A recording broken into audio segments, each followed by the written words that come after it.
Ya, salam kenal teman-teman. Eh, saya, nama saya Budi dari Shipper Indonesia. Saya kebetulan diminta untuk membawa materi scaling up UKM ya, dari sisi digitalisasi pemasaran. Jadi sebelum kita mulai, saya mau memperkenalkan diri dulu. Saya membangun Shipper itu dari tahun 2016. Shipper itu perusahaan teknologi di Indonesia, startup juga. Terus habis itu sebelumnya saya ada pengalaman membangun bisnis di Australia, beberapa bisnis ya. Ada satu yang sampai sekarang masih wujudnya bentuknya Razer ya. Razer itu perusahaan hardware dari Hong Kong. Jadi ada proses akuisisi di sana dan di sini lah. Terus saya sendiri itu lulusan dari Australia, Bachelor Computer Science, dan juga Master dari Australia. Shipper sendiri itu kita perusahaan platform logistik teknologi. Kita mulai dulu dengan platform delivery ya untuk e-commerce. Terus habis itu kita baru masuk ke logistik untuk B2B. B2B itu yang bisnis besar. Dan juga akhirnya sekarang kita ada omni-channel dan financing. Jadi udah berupa platform yang lebih lengkap lah saat ini gitu. Nah, jadi karena kita ngomong masalah UKM, kita mesti mulai dulu dengan definisi UKM ini apa nih, biar kita jelas ya. Jadi kalau menurut ini peraturan pemerintah, bisnis UKM itu adalah yang di bawah yang nomor 2 dan nomor 3. Small business, omset per tahun itu 2 miliar sampai 15 miliar. Dan medium business itu 15 miliar sampai 50 miliar. Kalau UKM ya. Tapi menurut saya bisnis yang mikro itu sebenarnya perlu kita include juga di sini, bukan cuma UKM. Kenapa? Karena mikro itu banyak sekali bisnis-bisnisnya. Dan menurut saya itu dengan adanya digitalisasi UKM, marketing, usaha mikro ini bisa naik kelas menjadi usaha kecil. Dan begitu juga dengan usaha kecil, kalau bisa melakukan digitalisasi marketing dengan benar, bisa naik menjadi usaha menengah. Jadi oleh karena itu, saya di sini mau cover bahwa bukan cuma usaha UKM doang, tapi juga UMKM bakalan dimasukin kayak gitu. Ya, so kalau kita lihat kenapa saya ngomong begitu, kenapa saya bilang bahwa usaha mikro itu harus masuk. Kita lihat jumlah bisnis di Indonesia yang mikro itu adalah 63 juta. Sementara itu yang usaha kecil itu cuman lebih dari 1%-nya, 1,2%, 1,3% dari jumlah usaha mikro. Sementara yang usaha bisnis menengah itu hampir 10% dari usaha yang kecil. Jadi mikro ini banyak sekali. Bayangkan semua pedagang-pedagang di jalan yang jualan nasi goreng, ya kan, yang jualan pecel lele, yang jualan bawa buah atau yang gerobak-gerobak, yang apapun itu basically masuk usaha mikro karena omset mereka itu tidak mencapai 2 miliar per tahun ya. Nah, tapi kenapa saya masukin ke sini? Karena mungkin kalian pernah mengalami ataupun pernah ketemu bisnis di kaki lima, tapi ramai sekali, ya kan? Ramai sekali, banyak orangnya. Kadang bahkan masih ngantri, ya kan? Nah, itu kenapa? Itu menurut saya adalah usaha mikro yang sukses, yang bisa naik kelas menjadi usaha kecil, dan banyakkan kesuksesan itu terjadi karena adanya usaha digitalisasi marketing ini, kayak gitu ya. Oke, makanya kenapa kita mesti melihatin uh, usaha mikro ataupun usaha kecil ataupun menengah. Dan cara kita diferensiasinya adalah tadi dari sisi omsetnya. Nah, dan tujuan kita itu dari sisi sesi ini adalah melihat bagaimana caranya usaha yang mikro ini bisa naik ke kecil, kecil bisa ke menengah, menengah kalau bisa ke bisnis besar kayak gitu. Tapi kalau kita lihat dulu, apakah sebenarnya benar-benar susah ya untuk menjadi untuk naik kelas gitu. Kita lihat aja, tadi kita ngomong usaha mikro itu, sebenarnya omset itu 2M per tahun. Lebih kecil dari 2M per tahun. Tapi kalau kita anggap maksimalnya 2M aja, omset per bulan itu sekitar 166 juta. Kalau kita bagi 30, omset per hari itu 5,55 juta. Ya kan? Jadi sebenarnya kalau mereka jualan warung pun, jualan nasi goreng pun, jualan apapun, kalau misalnya omsetnya udah capai 5 juta ke atas, itu udah masuk usaha kecil gitu. Berarti udah sukses, udah bisa naik kelas dari usaha mikro. Ya kan? Nah, tapi ini membuktikan bahwa sebenarnya untuk mencapai tahap usaha kecil itu sebenarnya tidak susah karena kita cuma perlu omset 5 juta per hari, ya kan? 5,5 juta atau anggap bulannya 6 juta lah kayak gitu.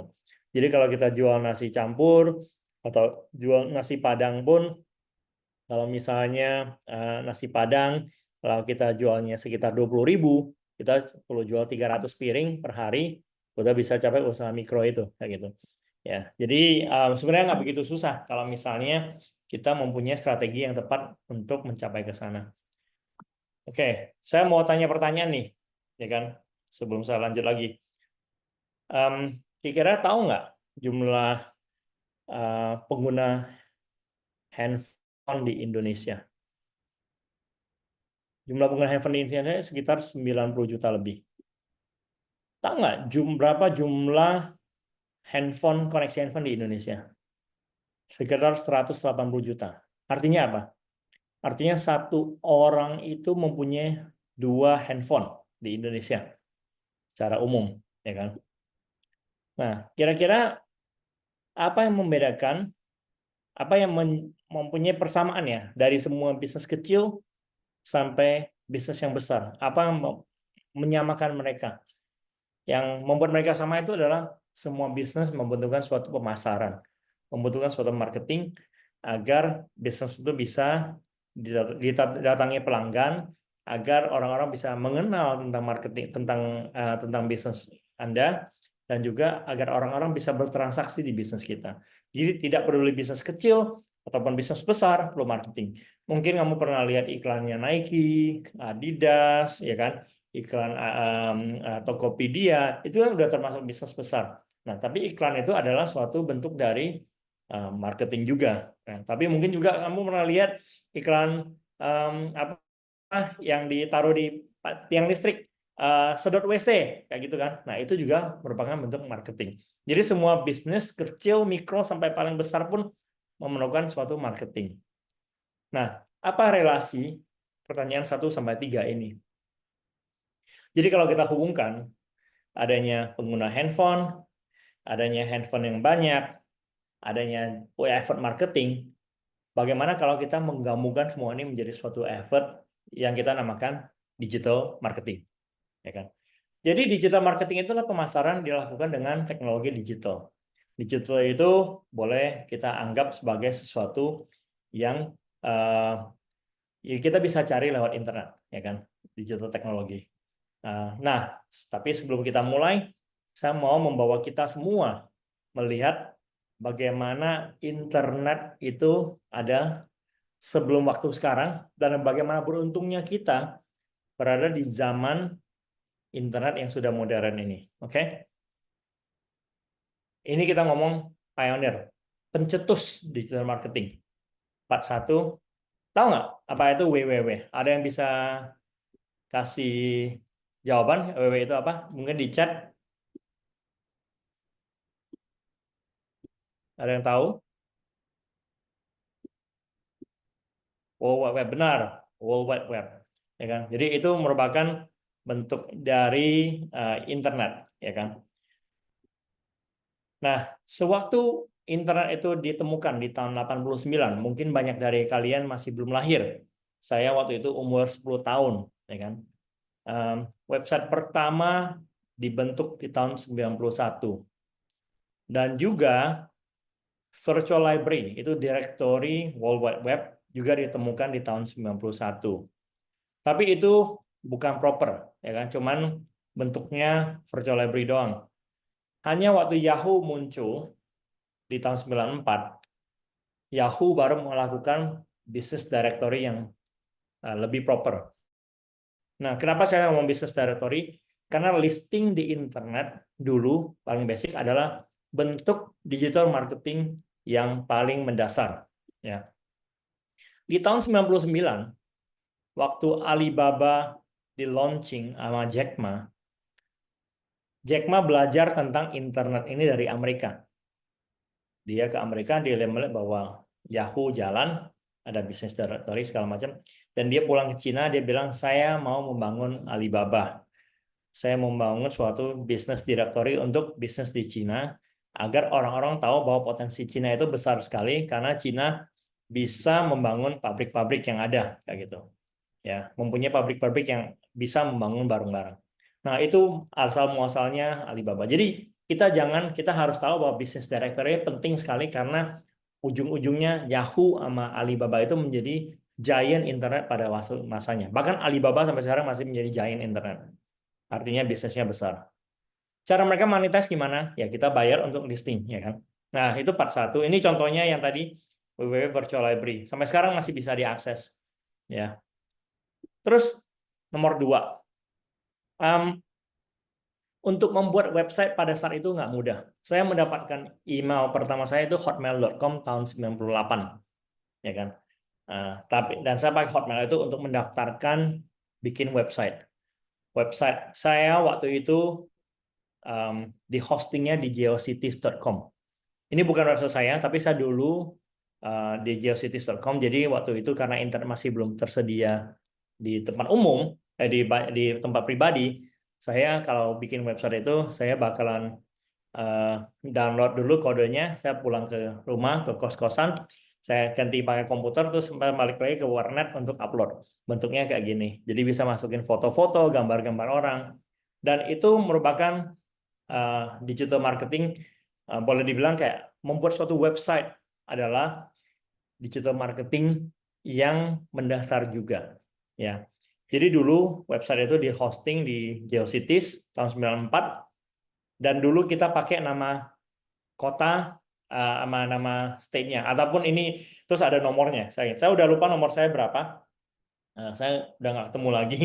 Terus habis itu setelah kemudian beberapa lama kemudian mereka mengganti jadi username.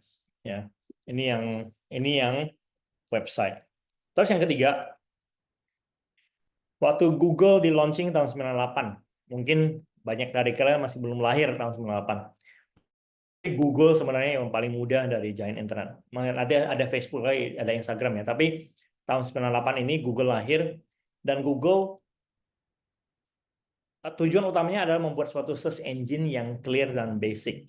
Jadi tidak terlalu crowded. Coba kita bandingkan Yahoo sama Google pada saat itu. Ya kan? Yahoo kayak gini, dia search engine juga, tapi ramai sekali. Tapi kalau Google sangat simple, ya kan?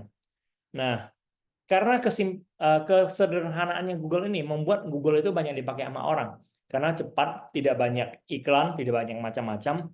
Jadi akhirnya Google itu menjadi suatu popularitas dari suatu search engine yang populer.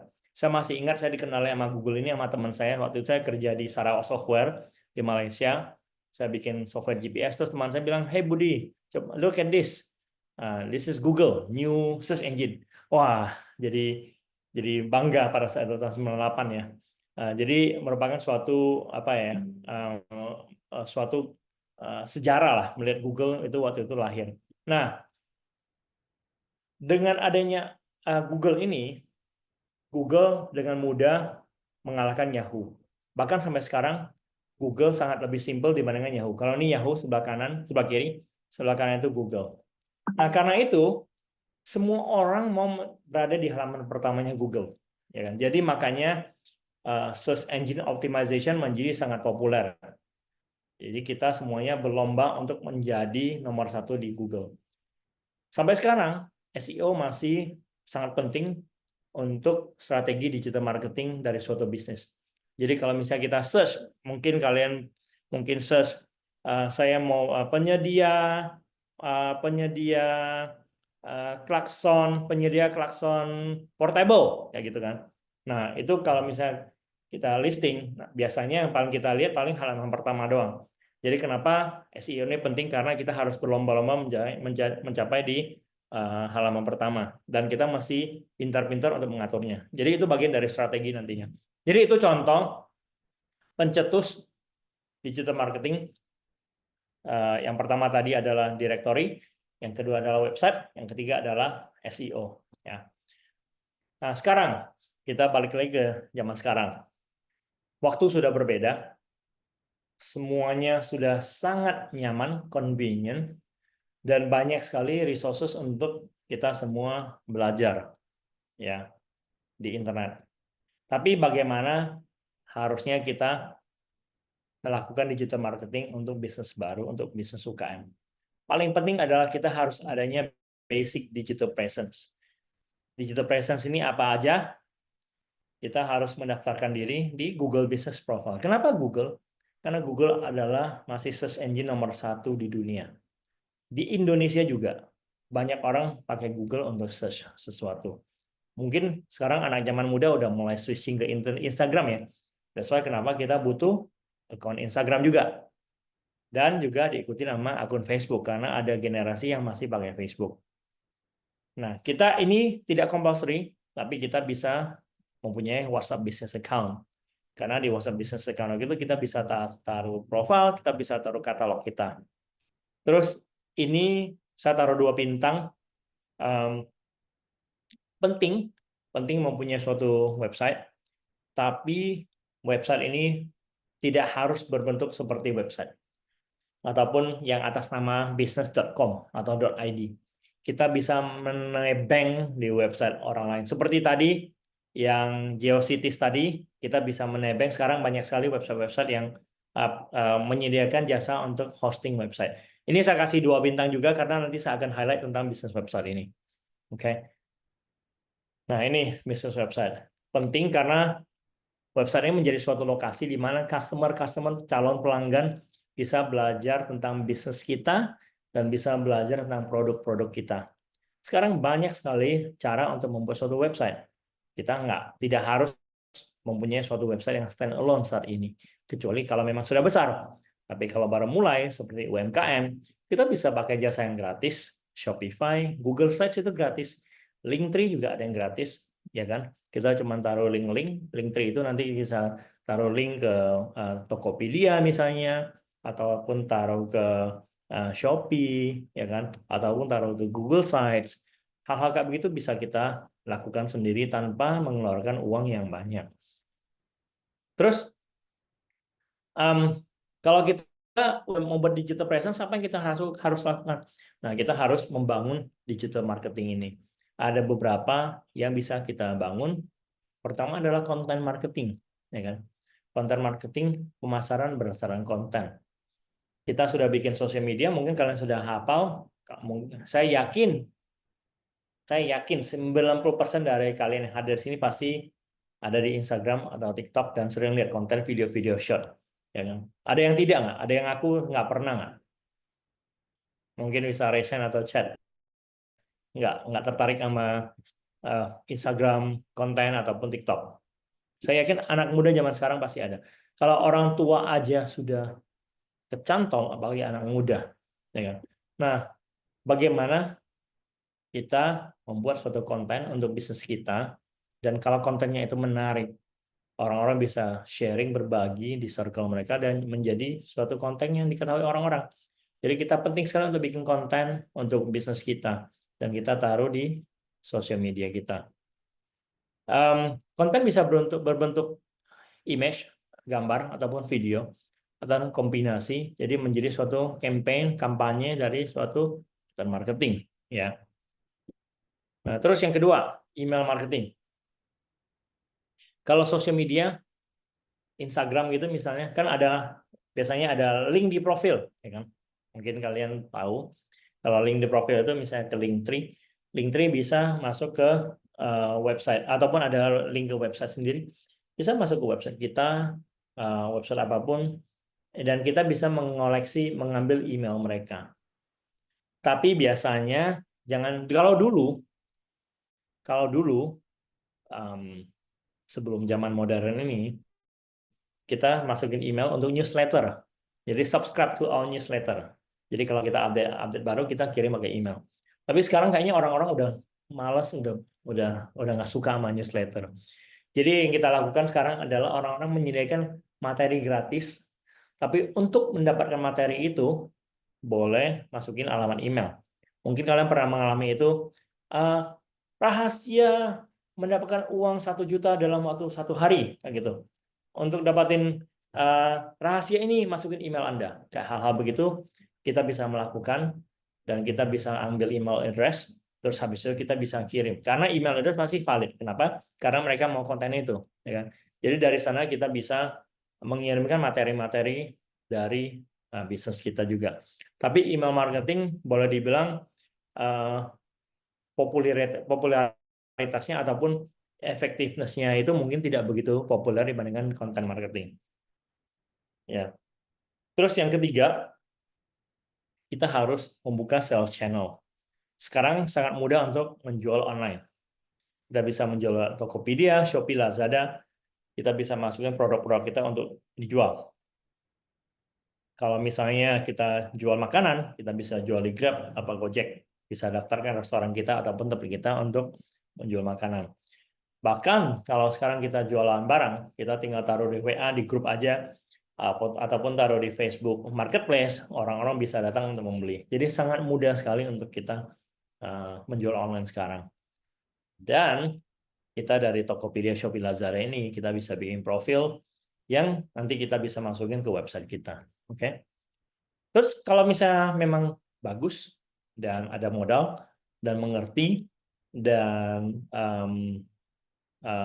ada risk untuk membangun ini, ya kita bisa bangun website sendiri juga, tidak ada salahnya kayak gitu. Ya. Terus ini kalau kita udah ada sales channel kita, misalnya tadi profil Tokopedia atau Shopee, nah kita bisa bikin bisnis profil kita, kita bisa tulis tentang produk-produk listing kita itu dengan copy yang bagus, ya kan? Nah sekarang itu mudah sekali untuk bikin copy yang bagus, copywriting yang bagus. Dengan apa? Dengan ChatGPT ya. Siapa di sini yang udah pakai ChatGPT? Ada nggak yang pakai ChatGPT? Atau di komen? Pakai, ya. Nah, itu bisa bikin copyright yang bagus. Ya, oke, Alfi. Bisa bikin copyright tentang produk kita yang bagus dan menarik orang-orang untuk membacanya. Biarpun memang kadang-kadang foto yang lebih menarik orang daripada write-up-nya. Tapi tidak ada salahnya untuk membuat semuanya jadi bagus. Ya kan? Picture yang bagus. Terus kalau bisa kita dapatin review dari orang-orang, karena dengan adanya review bisa membuat kepercayaan. Nah, bagaimana cara dapatin reviewnya? Tidak ada peraturan yang bilang bahwa kita tidak boleh mendapatkan review dari teman-teman, ya kan? Ataupun dari keluarga. Bagaimana kalau misalnya kalau mau jualan online dan jualan minta keluarga untuk beli dulu terus memberikan review, ya kan? Jadi itu merupakan suatu cara ataupun growth hacking strategi agar bisa mendapatkan review yang bagus. Oke. Terus yang ini yang paling baru nih, kita bisa ikut live stream marketing, bisa live stream menjual barang-barang kita, ya kan? Mungkin kalian juga udah tahu di TikTok ada live stream, Shopee ada live stream sale marketing. Jadi itu merupakan suatu metode yang bagus sekarang untuk mendapatkan penjualan juga. Oke? Dan yang terakhir ini mungkin bukan favorit orang-orang, tapi ada bagusnya juga, ada berguna juga. Kita bisa membayar untuk marketing di sales channel kita. Tokopedia, Shopee, TikTok itu mereka menawarkan customer penjual-penjualan itu untuk beriklan di platform mereka agar kalau ada orang sesuatu produk dan atau relevan dengan produk Anda itu akan muncul di depan. Tapi tentu saja tidak semua orang suka dengan paid marketing ini.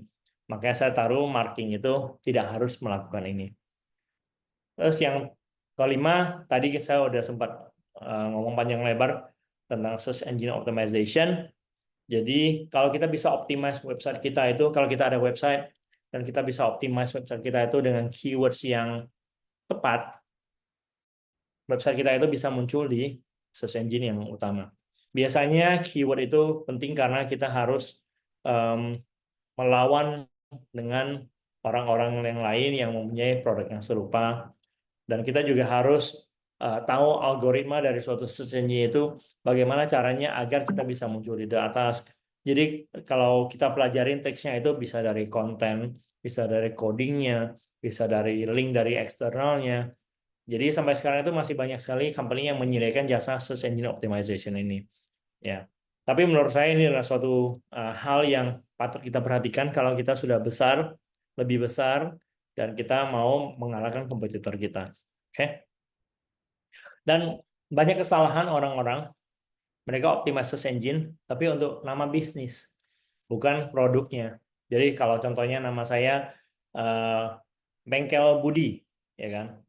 Kalau saya optimasi Google namanya Bengkel Budi, percuma karena orang-orang kalau udah tahu Bengkel Budi ya udah tahu. Tapi kita mau orang-orang yang mencari bengkel terdekat di daerah, misalnya saya di Juanda, Juanda, kayak gitu kan. Jadi nanti muncul listing nomor 1. Jadi kita jangan optimis untuk nama bisnis, tapi untuk kategori atau produk kita. Oke? Terus yang keenam, affiliate influencers marketing. Mungkin kalian udah tahu juga di TikTok, di live stream di Instagram itu banyak sekali influencer-influencer yang mengendorse suatu produk, dan endorsement itu kadang-kadang bisa, kalau misalnya kita bisa bayar mereka, tapi bisa juga ada yang berdasarkan bonus. Jadi endorsement-nya masuk, terus nanti ada link untuk mereka membeli. Kalau mereka membeli dapat komisi berapa dari kita. Itu adalah affiliate influencer marketing. Ya, jadi kadang-kadang harus bayar di depan dulu. Nah, terus yang terakhir ini paid marketing tadi, kita bisa bayar untuk semuanya. Tadi untuk tadi yang di dalam sosial media kita bisa bayar agar muncul. Kita bisa muncul di top search engine marketing namanya. Kita bisa appear di Instagram atau Facebook. Kalau orang-orang lagi scrolling lihat produk kita bisa muncul di marketplace listing. Tapi ini bahaya. Bahaya dalam artian kita bisa membayar, tapi kalau kita tidak tahu strateginya, kita tidak tahu bagaimana cara mengukurnya, kita tidak tahu apakah kita overpay atau tidak, ataupun apakah yang kita lakukan itu sebenarnya berguna atau tidak. Mending tidak usah dikerjakan, tapi kita hire, engage orang yang mengerti untuk mengerjakannya. Biasanya ada agensi melakukan paid marketing ini, dan mereka charge komisi. Jadi kalau misalnya kita bilang kita ada marketing budget, saya mau iklan 1 juta atau mau 5 juta selama sebulan, ini yang target saya, terus nanti mereka bisa desain dan kita balik ke mereka 10% ataupun 5-10% dari biaya iklan tadi sebagai jasa ke mereka, kayak begitu. Jadi itu adalah fungsi dari agensi. Oke, di sana adalah metode marketing digital kita. Kita melihat step by step bagaimana caranya kita melakukan digital marketing untuk bisnis kita. Menurut saya pertama tadi kita harus membuat business presence kita dulu, ya kan? Artinya kita mesti ada business profile, kita ada Instagram, Facebook. Terus kita mulai membuat konten yang bagus untuk channel-channel kita, ya kan? Video menarik, foto yang menarik. Kita bisa membuat sales channel tadi di marketplace kalau emang jualannya online, barangnya bisa jual online. Terus kita bisa taruh produk kita di marketplace, bisa melisting produk kita di marketplace. Terus kita di website, nanti kita bikin websitenya bisa bentuknya Linktree atau gimana pun, dan bisa masukin study sales channel nomor 3 itu linknya masukin ke website. Jadi orang-orang kalau ke website kalian, landing page bisa langsung beli di Tokopedia ataupun di Shopee. Dan ini yang terakhir, kalau alamat website kita itu udah ada, kita bisa masukin ke sosial media. Kayak di Instagram, link di profil itu, linknya kita masukin di profil kita. Dan setelah itu, kita bisa minta teman-teman kita atau keluarga yang punya banyak followers untuk membantu mereka, bantu kita untuk sharing, ya kan? Sharing bisnis kita, di lingkungan mereka, agar orang-orang mengerti tentang bisnis kita dan bisa jadi aware dan bisa beli juga. Siapa tahu nanti emang followersnya banyak, jadi bisa mempengaruhi juga kayak gitu. Oke, itu step by step. Toolsnya apa aja nih untuk bikin digital marketing? Oh, banyak. Untuk bikin website kita bisa pakai Linktree, Desti, Shopify, Google Sites, Wix. Untuk desain kita bisa pakai Canva untuk bikin image. Kalau analytics untuk melihat orang-orang yang datang ke website kita bisa pakai Google Analytics. Kalau untuk e-commerce jualan kita bisa pakai Tokopedia, Shopee, Lazada. Kalau affiliate kita bisa ke Kulakin ataupun komunitas affiliate di marketplace. Ya. Terus kalau mau belajar bagaimana? Nah, ini banyak sekali link untuk belajarnya. Google Digital Garage. Untuk belajar lebih dalam ya tentang digital marketing ini, kita bisa ke Google Digital Garage, kita bisa HubSpot Academy, kita bisa pergi Meta Blueprint, kita bisa ke Stellar Academy, kita bisa Coursera, dan ini ada Revoyu mini course, YouTube juga bisa. Oke. Ya, itu saja semua materi saya. Oh ya, satu lagi, ada kelas-kelas dari pemerintah lokal ataupun dari Kominfo yang sekarang kita manggil Komdigi. Ya gitu. Oke. Ini adalah materi saya semuanya. Udah lebih dari setengah jam. Saya nanti bisa share slide ini ke kalian. Tapi silakan kita bisa tanya jawab kalau ada pertanyaan apa-apa yang mau ditanyakan. Baik, terima kasih Pak Budi atas materi yang telah diberikan. Tentunya sangat menarik sekali untuk kita kulik lebih jauh. Teman-teman, saya persilakan teman-teman untuk bisa mengajukan pertanyaan ke Pak Budi, baik secara chat maupun langsung dengan open mic. Silakan teman-teman.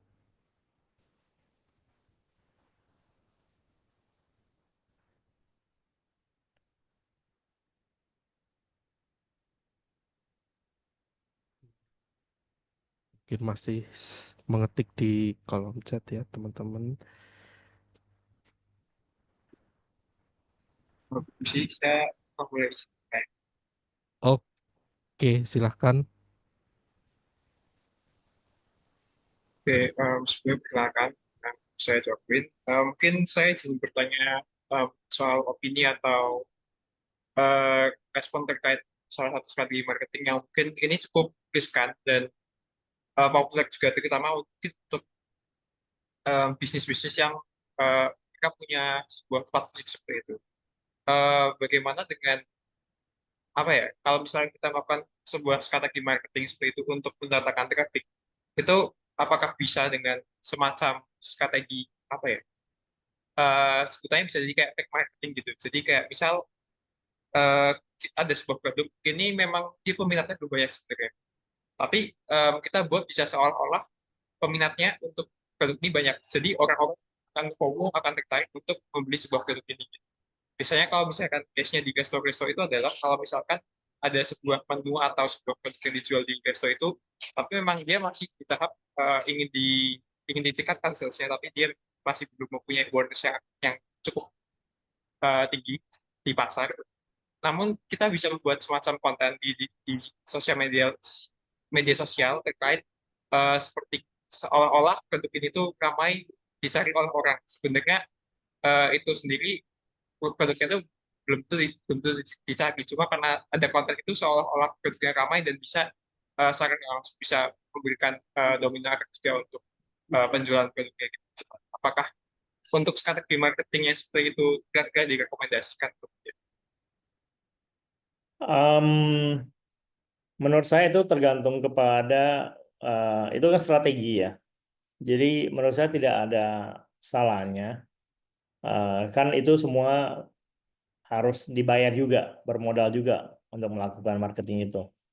Tapi eh, menurut saya yang paling penting apakah kita bisa deliver dan hasilnya memang sesuai ekspektasi. Karena contohnya kalau bukan pakai itu, pakai metode influencer ataupun kita taruh iklan yang besar, yang banyak, itu kan kita juga bayar ya. Kita juga kita juga bayar untuk agar orang-orang bisa tahu tentang produk kita. Apa salahnya dengan bayar orang-orang untuk ngantri di tempat restoran kita ataupun seakan-akan membuat tempat itu ramai. Tapi yang tidak bisa dipungkiri apakah makanan itu atau restoran itu sebenarnya benar-benar bagus atau tidak itu kan setelah orang datang baru tahu. Jadi tidak perlu channel apapun, tetap orang datang, testing makanan enak, oh balik lagi. Tapi kalau tidak enak ya udah tidak balik lagi dan mungkin nanti timbul negative review. Jadi kalau kita mau melakukan itu nggak ada salahnya. Yang penting kita memang apa ya kualitasnya bisa dipertahankan dan memang bagus kayak begitu. Ya. Apa yang menjawab? Baik, Terima kasih. Jadi untuk mungkin jawabannya poinnya adalah kita memang dalam marketing itu tetap harus ke produknya, maksudnya kualitas produknya sendiri yang memang harus di apa ya sebelum masuk ke tahap pemasakan, berarti kualitas produknya harus dipastikan. Iya, betul. Terima kasih. Baik, terima kasih Jokin atas pertanyaannya. Kami silakan kepada rekan-rekan UGMers yang lain untuk mengajukan pertanyaan baik via chat maupun secara langsung. Oh, baik. Ada satu pertanyaan dari Puput Indah Kusuma, Pak Budi. Selamat siang, Pak Budi. Terima kasih atas pemaparannya. Izin bertanya, Pak, apakah ada durasi atau waktu maksimal untuk marketing produk baru ya, Pak? Atau harus terus-menerus? Terima kasih. Yang namanya marketing itu kan kita harus continue marketingnya, dan biasanya itu ada set campaign-nya. Waktu kalau kita marketing itu em, ada waktu periode, misalnya kita bilang kita mau promosi produk baru ini selama 2 bulan dengan ekspektasi penjualan naik seperti berapa persen, ataupun traction naik, visit ke website berapa persen kayak gitu kan. Nah, dari sana itu em, kita bisa measure, oke, ini udah lewat waktunya dan hasilnya memuaskan, dan kita bisa decide mau lanjut atau enggak, ya kan? Tapi itu udah masuk campaign berikutnya. Tapi orang-orang bisa bosan juga. Kemungkinan besar nanti hasil periode kedua hasilnya mungkin tidak sesuai dengan ekspektasi, ya kan? Nah, maka nggak apa-apa karena orang-orang mungkin udah bosan juga, ya kan? Ataupun kalian bisa bikin periode kedua untuk target customer pool yang kedua, gitu, ya. Tapi kalau misalnya produk baru lagi mau diadvertise lagi nggak ada salahnya. Jadi itu semua tergantung kepada measurement kita. Kita perlu ukur apakah em, marketing kita itu selama periode itu sudah mencapai target atau belum, kayak gitu. Dan kita bisa membuat keputusan untuk yang berikutnya. Terima kasih Pak Budi atas jawabannya. Bagaimana Puput, apakah sudah menjawab? Oke, sudah. Terima kasih Pak. Baik, saya persilakan kembali kepada rekan-rekan UGM yang lain untuk bisa mengajukan pertanyaan. Kami persilakan bisa mengajukan via chatbox ataupun bisa langsung open cam dan open mic untuk bertanya langsung kepada Pak Budi Handoko.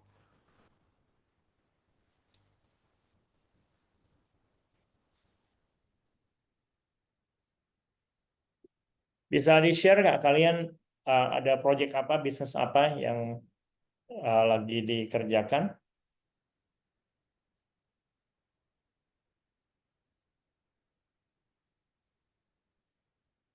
Silakan teman-teman bisa langsung menjawab di chatbox maupun open mic.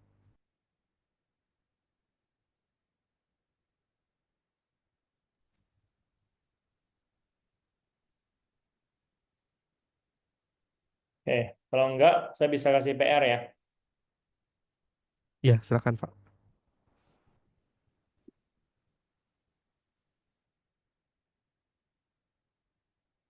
Oke, PR-nya bikin satu website gratis untuk menjelaskan tentang bisnis kalian pakai Google Sites. Google Sites itu gratis, bisa taruh foto, bisa taruh video, bisa taruh halaman-halaman, ya kan? Terus yang kedua, membuat suatu digital marketing strategi untuk bisnis kalian. Ya, nama kampanyenya apa, periodenya berapa lama, ekspektasinya, hasil marketingnya itu berapa, budgetnya berapa kalau masih harus berbayar, cara kita marketingnya itu di mana aja, kayak begitu. Baik.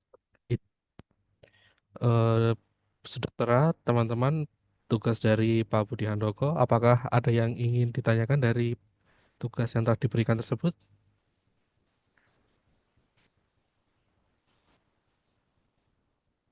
Sepertinya sudah cukup jelas ya, teman-teman. Oke. Cukup ya. Ya. Oke. Oh, mungkin rekan-rekan ada yang masih ingin mengajukan pertanyaan kepada Pak Budi ataupun mengulik materi yang tadi sudah disampaikan oleh beliau.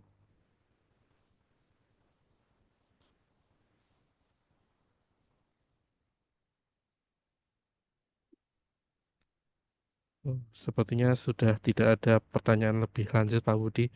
Oke. Mungkin untuk penutup sesi ini saya mohon kepada Pak Budi memberikan wrap up atas sesi ini. Ya, jadi mungkin saya lebih apresiasi kalau kalian semua buka kamera ya, karena yang namanya belajar itu sebenarnya kan dua arah ya. Nanti untuk speaker berikutnya, kayaknya kalau bisa buka kamera aja, karena namanya belajar itu kalau kita ngajar sama orang-orang yang melihat itu kayaknya lebih bagus daripada cuman itu. Kita juga tidak tahu apakah kalian sebenarnya benar-benar mendengarkan atau sambil kerjaan lain kayak gitu. Saya sudah memberikan waktu saya untuk mengajar di waktu ini. Saya harapkan kalian juga bisa melakukan yang sama gitu. Terus yang kedua, semoga speaker berikutnya nanti kalian juga inisiatif langsung buka kamera, nggak usah malu-malu. Terus yang berikutnya untuk digital marketing ini memang sangat penting sekali untuk bisnis zaman sekarang. Kita sudah sangat beruntung karena semua teknologi, semua internet, sarana-sarananya semua udah ada. Kita tinggal memakai, ya kan. Jadi untuk bisa sukses di suatu bisnis kita harus berusaha terus.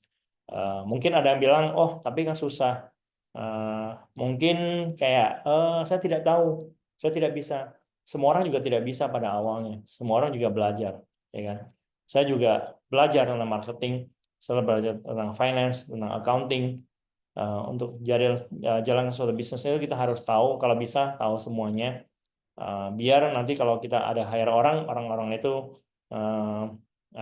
memberikan suatu informasi yang nggak benar, kita bisa tahu juga gitu. Bukan berarti kita harus kerja detail semuanya.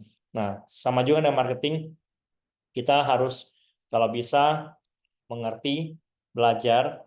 Tadi resources yang kasih itu banyak sekali, bisa dipakai agar kalian bisa mengetahui lebih dalam lagi dan dipraktekkan, ya kan? Karena kalau cuma belajar tapi tidak dipraktekkan itu percuma. Dan jangan takut salah, jangan takut gagal.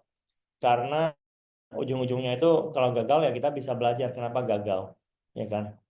Kalau kita dari awal udah takut gagal, nggak mau mencoba, itu menurut saya mentalnya perlu kita rombak, ya kan. Bukan berarti kalian tidak bisa, bukan berarti kalian